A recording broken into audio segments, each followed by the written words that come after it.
In one of the many Shia villages near Bahrain's capital, anti-government protesters take to the street. They do this night after night in their own areas, and it's gone on for 19 months. It's a show of defiance to the government that they claim refuses to accept the need for democratic change here. This is a peaceful march, but it is not sanctioned and they know it. It's anti-government and anti the royal family. But the police say this is no more than an excuse to throw Molotov cocktails at them. What do you say to that? We are always marching peacefully, and as you can see, this protest is peacefully. Yesterday we were in Manama and it was peacefully, and we were attacked, and maybe now we will be attacked within a few minutes. Allahu Akbar! Allahu Akbar! He wasn't wrong, of course. Minutes later, the police did move in.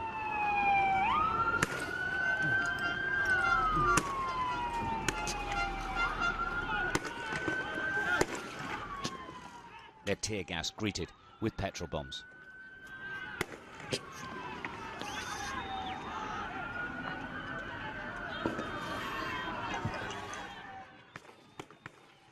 The fact is, there's a total disconnect between the police and the protest movement.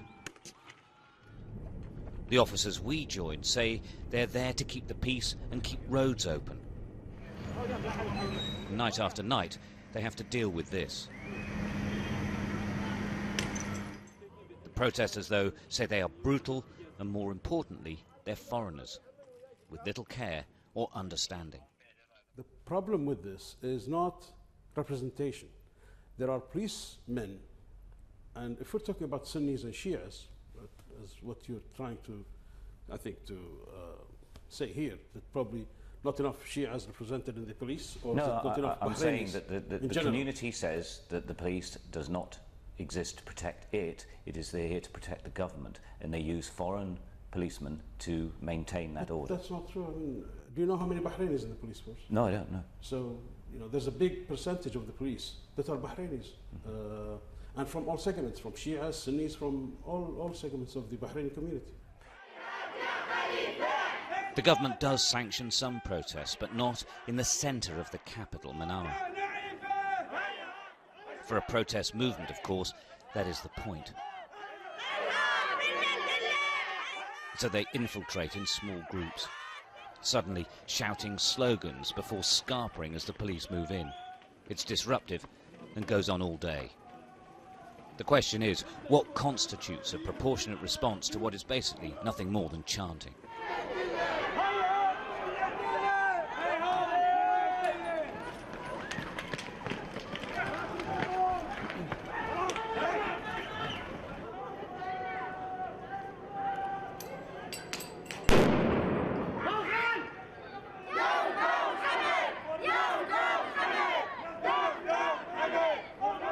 Well, these protests have been going for hours, running around the old souk in the centre of the city, and the snatch squads have been trying to catch any of the protesters. Well, a Molotov cocktail was thrown into the street, and immediately the police came in and took this man away.